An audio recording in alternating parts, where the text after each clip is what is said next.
again, ito po mga kabombo, si Bombo Kier Liado. So ito mga kabombo, natatanaw ko na, nasa linya na po ng ating komunikasyon ang atin pong unang bisita ngayong umaga para pag-usapan mga kabombo kung ano po ang kanilang tindig o reaksyon kaugnay po nitong pahayag kamakailan lang ni Undersecretary Claire Castro. Mga kabombo, kaugnay noong nangyaring shooting incident dyan po sa Ateneo de Zamboanga, dyan po sa Mindanao, mga kabombo, na parang dito sinisisi ni Yusek yung mga guro natin. Sige, alamin natin yan mga kabombo dito po sa ating makakapanayam ngayong umaga. So ito na, nasa linya na po ng ating komunikasyon. Pabatiin natin si Ma'am Ruby Bernardo, ang chairperson po ng Alliance of Concerned Teachers. Magandang umaga po, Ma'am Ruby. Welcome po sa aming program. Si Bombo Kier po ito ng Bombo Radio Naga. Bati muna kayo, ma'am, sa mga viewers and listeners po natin. Maraming nahaga po sa inyo, Sir Kier, at sa lahat po ng mga nakikinig po at taga-subaybay ng inyong programa, lalo na po sa ating mga teachers. Opo, iyon. Thank you very much, ma'am. At napaunlakan nyo kami dito sa ating importanteng panayam. Unahin ko na, Ma'am Ruby, na maitanong, ano po ang opisyal na reaksyon na tindig ng ACT Teachers sa pahayag nga po ni Yusek Claire Castro ukol po sa tila pagtuturo umano ng ilang guro ng kawalan ng modo, mga ganon, kaugnay ng usapin sa seguridad sa mga paaralan, nagiging sanhi ng mga violence at tulad nitong shooting incident. Ano po ang tugon natin doon, Ma'am Ruby? Wala, sinasabi natin kay Yusek Claire na hindi paninisi, pagtuturo ang kailangan ng mga teacher ngayon, kundi dapat sana ay yung Malacanang ay nagpapalakas ng loob, nagbo-boost ng moral ng mga teachers, knowing na napaka-sensitibo ng pinag-uusapan kasi ang konteksto malinaw, may shooting incident sa Ateneo de Zamboanga University, no? Napaka-sensitibo nung pinag-uusapan, no? Pero nadamay pa, no, yung ating mga teachers at tinuturo ngang isa pang dahilan, no, yung pagtuturo nga daw nitong kawalang modo sa ating mga estudyante. Kahapon, no, teachers are waiting talaga for the press conference for an apology. Pero walang nangyari na gano'n, no? Sa halip ay insinuations, pagsisingle out, kung no isang araw mga teacher ang sinisisi, ngayon naman dahil daw sa opinion ng Alliance of Concerned Teachers, pero napakalinaw naman ng kanyang sinabi at marunong umunawa yung mga teachers natin. Kahit nga may visual aid pa si Yusek Claire Castro, iba yung sinasabi niya na other teachers o yung ibang mga guro kumpara dun sa paglalahat, no, na ginawa niya o general statement nitong kanyang mga pahayag na tila nagbibigay pangaral para nga doon sa mga teachers daw na nagtuturo ng kawalang modo sa ating mga estudyante. At napakasakit dun sa mga teachers kasi dapat sana ay, kasi iba talaga yung epekto, no, na makarinig ka ng ganitong insidente, trahedya, karumal-dumal na pangyayari sa eskwela. Pangalawang beses na, dalawa yung shooting incident, pang-siyam na sa kabuuang school-related violence na nangyari sa mga paaralan. Kaya yung makarinig ka talaga, ang tanungan namin, yan ba ang mensahe ng Pangulo sa amin? Kasi she's speaking in behalf of the President. Ang Pangulo din ang nagsabi na we are more important than ever. So parang kabalintunaan ata ng mensahe ng Pangulo sa amin ang ibinibigay na mensahe, no, ni Yusek Claire Castro, na parang nakalimutan po niya na very complex yung usapin ng violence, no. Imbis na pag-usapan o iturol yung dahilan ng problema na ito, no, nanisi pa nga sa ating mga guro kasi dapat ang pinag-uusapan yung violence, yung access to guns, mental health, yung kakulangan ng suporta dun sa ating education system. Kaya parang nagiging mababa yung pagtingin sa mga guro kapag ganito po yung topic na gustong pag-usapan. Opo. Yun. And dito, Ma'am Ruby, sabi naman daw ni Yusek Claire Castro, hindi naman daw siya, ma'am, naninisi. Paalala lang naman daw po yung kanyang sinabi. Ano po yung inyong tugon doon, Ma'am Ruby? Well, ayun nga, no, pinapaalala din natin kay Yusek Claire Castro, no, na yung mensahe nga niya ay mensahe ng Pangulo. At malinaw po kahit po sabihin pa niya na misinterpretation daw, na miscontext dahil daw sa opinion ng Alliance of Concerned Teachers, kahit po tignan niya yung sangkaguruan, no, na nagpapahayag. Hindi nga lang kaguruan, kahit na yung ating mga superintendent, yung ating mga principal na nagpapasalamat po tayo na nagpapahayag ng suporta sa atin. Even one regional director, no, nakita natin na nagpahayag ng suporta. Malinaw yung pagkakaunawa. Hindi ito dahil lang nagbigay ng opinion, no, yung aming teachers organization, kundi malinaw yung kanyang mensahe, yung dating, no, dun sa ating mga guro, no. At sinasabi nga rin dito yung timing, knowing na ang pinag-uusapan ay karahasan, ang pinag-uusapan ay napakabigat na bagay para sa aming mga teachers na nasa unahan pa nga ng laban natin para solusyonan yung ganitong mga problema kasabay nung pagbibigay ng solusyon sa cases natin sa edukasyon, talagang mas lalong bumibigat sa ganong konteksto. At yun yung konteksto, tingin natin. Kaya sabi natin, we deserve respect, we deserve support, or at least, at the very least, we still deserve for an apology. Opo, iyon. And dito, maisunod ko ma'am na katanungan, paano po ba naaapektuhan nitong ganitong uri ng pahayag mula sa Malacanang kay Yusek Claire yung moral ma'am at dignidad ng ating mga guro na nagsisilbing mga pangalawang magulang ng mga mag-aaral, Ma'am Ruby? Kasi importante yung suporta din sa ating mga teachers. Materially, wala naman nga masyadong suporta sa amin yung gobyerno. At least yung mga salitang magbibigay sa amin ng motibasyon, no? Kasi tingin natin, napaka-subjective nung binitawan ni Yusek Claire. Kasi she was talking about one teacher na nagbigay naman ng apology sa kanya. Naging sensitibo nga naging sensitive, no, yung Malacanang dahil may isang teacher na nag-vlog, no, at nagbigay ng pagpalagay na natin ng maling pagturing dun sa Pangulo, no. Isa lang yun. Ang kasalanan ng isa, hindi naman kasalanan ng lahat ng guro. Kaya tingin natin, ang isa pang tinutukoy nga, yung nagbigay ng remarks yung ating mga estudyante nung sumalubong yung Pangulo sa Davao, na hindi na naman kasalanan ng teacher, bakit sa teacher naman din sinisi, no? Kaya yun yung nakikita namin na makaisang panig po, no, yung mensahe nung ni Yusek Claire Castro o ng Malacanang mismo, no? Kaya ang tingin natin, ang epekto talaga nito sa mga teachers, hindi talaga maganda, no? Talagang nakakawala ng gana at moral sa bahagi ng teachers. Opo. Sa inyo ma'am na karanasan, observation bilang isang guro, ano ba talaga ma'am yung siguro totoong kalagayan ng seguridad at pondo para po sa mental health at campus safety sa ating mga paaralan ngayon, Ma'am Ruby? Importante pong tignan talaga yun ngayon, lalo po budget deliberation sa loob ng Kongreso for 2027 national budget.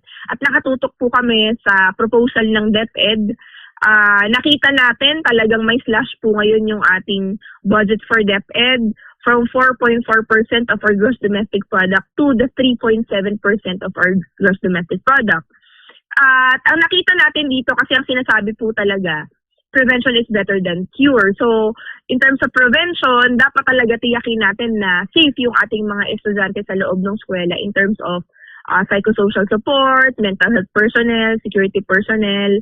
Pero dito, ang nakita natin, kasi yung patterns talaga nitong siyam na incidents after the school opening, ay yung bullying, yung isa sa mga tinuturong dahilan na siyang ugat, no, isa sa mga ugat, no, nung series of violence sa mga schools.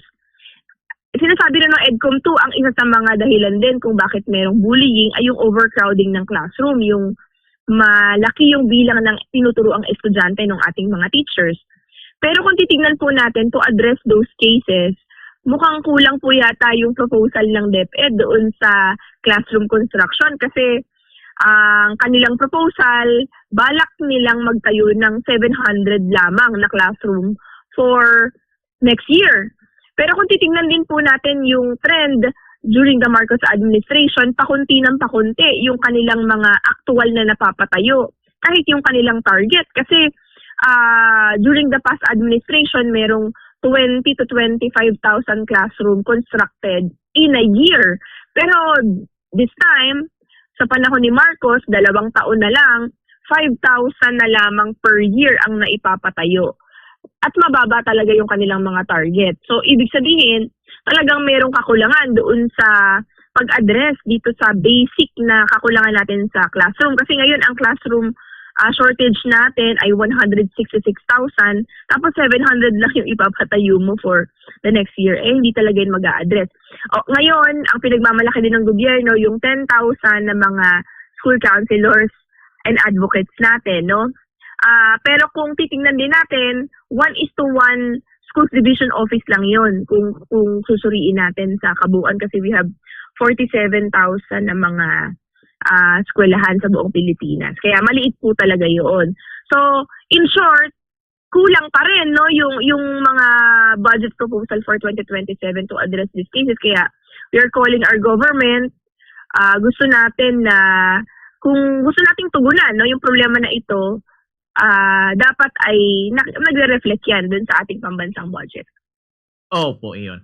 And dito, ma'am, sa tingin nyo, ma'am, ano ba talaga, ma'am, yung tunay na ugat ng mga insidente ng karahasan sa paaralan tulad po nitong nangyari nga pong pamamaril sa Ateneo de Zamboanga dyan po sa Mindanao? Yung kayang sinasabi ni Yusek na pagtuturo ng kawalan ng modo sa mga bata? Or ano, ma'am, yung ating naobserbahan na dahilan dito, Ma'am Ruby? Kasi nakakalungkot po talaga kaya gusto rin nating ipaabot yung ating pakikisimpatya, condolences sa pamilya at komunidad ng Ateneo de Zamboanga. Systemic talaga yung problema kung titignan natin dito kasi parehas na to both public and private school na no yung dalawang insidente ng shooting incident sa atin, Tacloban at Zamboanga. Pero kung titignan natin dito no kasi naglabas ngayon yung DILG no ng kanilang initial na investigasyon at sinasabi na yung shooting incident na nangyari dyan sa Zamboanga ay may kinalaman dun sa isang laro sa isang game, no? At sinasabi rin na yung sama ng loob ng estudyante doon sa pagbibigay ng marka sa kanya kasi very competitive yung environment, no, ng ating mga estudyante. Kasama rin yung bullying. Pero ang tingin natin, kung gusto nating ma-address tong mga bagay na ito, na manifestation lamang tingin natin nung rootedness kung bakit inabot na nung ganito yung ating mga estudyante. Hindi yan sa eskwela lang Hindi yan dahil sa mga binanggit na manifestation, kundi nagsisimula talaga yan din sa ating bahay, no? Paano ginagabayan ng ating mga magulang, yung ating mga estudyante, yung kanilang mga anak. Sinasabi nga rin namin sa mga parents, sana sa isang araw, kumustahin man lang yung kanilang mga anak kung ano yung nangyari sa kanilang pang-araw-araw. Siyempre yung mga communities din, no? Ano ba yung ginagawa halimbawa ng ating mga local government, even yung national government, para suportahan yung ating mga estudyante sa mga kailangan nila at paghuhubog sa kanila bilang mga mabubuting mamamayan ng bansa natin. Tapos yung pag-address din talaga dun sa mga napapanood, mga yung gaming, no, at yung mga policy ng government, no. Kasi sabi nga natin kapag yung lipunang meron tayo nagno-normalize ng killings, okay lang yung mataas na opisyal nagbabanta sa kapwa opisyal, yung sandamakmak na patayan, walang napapanagot, no, yung culture of impunity, medyo may epekto rin yan dun sa ating mga estudyante. Ang hirap pong magturo tapos yung nakikita nila sa labas okay lang po yung mga bagay na yon. Opo, iyon. And dito, ma'am, ano naman po ang inyong masasabi, ma'am? Kasi parang ito na-recall ko lang, if I recall it right kay Yusek Claire Castro, hindi niya naman daw nilalahat. Pero may mga teacher daw talagang nagkakamali or nagiging pabaya. Ano ang inyong, doon, tugon, Ma'am Ruby? kung may ganun po gusto natin na kumbaga hindi naman natin kinukonsente no yung mga teachers na ganyan no. Pero tingin din natin, hindi natin makita kasi yung lohika bakit kailangang sabihin ni Yusek Castro sa konteksto nga na pinag-uusapan natin itong violence in school. Sa pangkalahatan kasi, kaya din talaga ganun yung naging reaction ng teachers. Kami talaga yung nakakakita ng aktual na sitwasyon natin sa eskwela.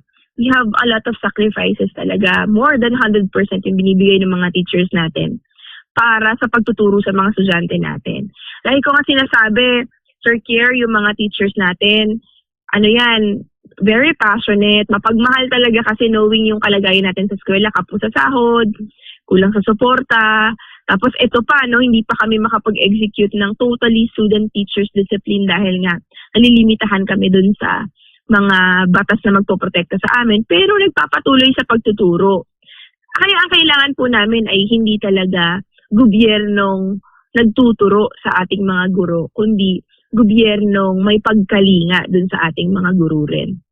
Opo. Eto, Ma'am Ruby, sa observation nyo rin po, ano ba ma'am yung parang konkreto o lantarang pagkukulang talaga ng gobyerno na sinusubukan itong pagtakpan sa pamamagitan ma'am ng pag-isip ng issue laban sa mga guro, Ma'am Ruby? Pagtingin natin unang-una yun talaga, yung suporta sa mga paaralan natin kasi yung mga schools natin, sa totoong buhay, wala naman talagang mga security guard. Pinag-aambag-ambagan pa yan ng mga magulang, PTA, di ba? Yung mga schools din natin, ultimo yung gate, ultimo yung bakod. Kulang yung pag-address dun sa ating mga suportang sa mental health at saka yung mga psychosocial support, wala nga sapat na bilang ng guidance counselor. Mga teacher nga ang gumagampan ng trabaho na yan. Kahit yung curriculum natin. At syempre yung papaano nga ba ma-address halimbawa yung usapin ng gun ownership, no? Yung violence sa kabuuan, no? Napakalalaking mga bagay na tingin natin dapat mas pinag-uusapan kaysa itong mga paninisi nga no, na nabanggit ni Yusek Claire Castro. Pero ang sabi rin natin sa kabuuan ng kanyang pananalita, tama naman po yung isang bahagi doon na kailangan magtulong-tulong din tayo bilang isang bayan. Pero pinakamalaki yung magagawa ng gobyerno para dito. Opo. Eto ma'am, last 2 question ko na lang. Ano ma'am ang yung kagyat na panawagan po ng ating grupo ng ACT Teachers sa DepEd and even sa administration para sa siguro sa proteksyon and kapakanan ng mga guro at mag-aaral, Ma'am Ruby? Panawagan natin talaga ngayon dahil nga dinidinig yung pambansang budget sa Kongreso, gusto natin na maglaan ng sapat na pondo para dito sa mga mag-a-address no, dito sa bullying, school violence, pero more than that, tignan din po yung mga basic na pangangailangan natin sa classroom, teaching and education personnel, kahit dun sa libro, para matuto rin yung ating mga estudyante dahil itong mga nakaraan talagang nagkulang tayo doon sa sa mga lessons no kasi nga dahil dito sa laganap na pag-ulan dulot ng habagat at bagyo. Dapat makita natin yan para sa ating pambansang budget at isama na rin dito talaga yung pagdadagdag pa doon sa ating mga guidance counselor at mga pangangailangan para dun sa psychosocial support sa ating mga estudyante. Opo. And eto ma'am na-recall ko ulit nitong mga nakaraan parang binawi ni Yusek Claire yung kanyang sinabi. May paglilinaw siya. And kung hindi ako nagkakamali, kung hindi pa siya ma'am bibigay ng paumanhin or public apology, ano ba ma'am yung natin susunod na hakbang na gagawin if ever, Ma'am Ruby? Ngayon, nagda-draft po ng joint statement yung ating mga teachers. Pwede pong magbigay ng individual at saka pang grupo no na pahayag at suporta dito sa gagawin namin joint statement, asking for apology at syempre for support din dito sa pinura no ni Yusek Claire Castro. At hindi po kami mananahimik no, talagang ipapatampok pa namin yan no sa iba't ibang mga forma.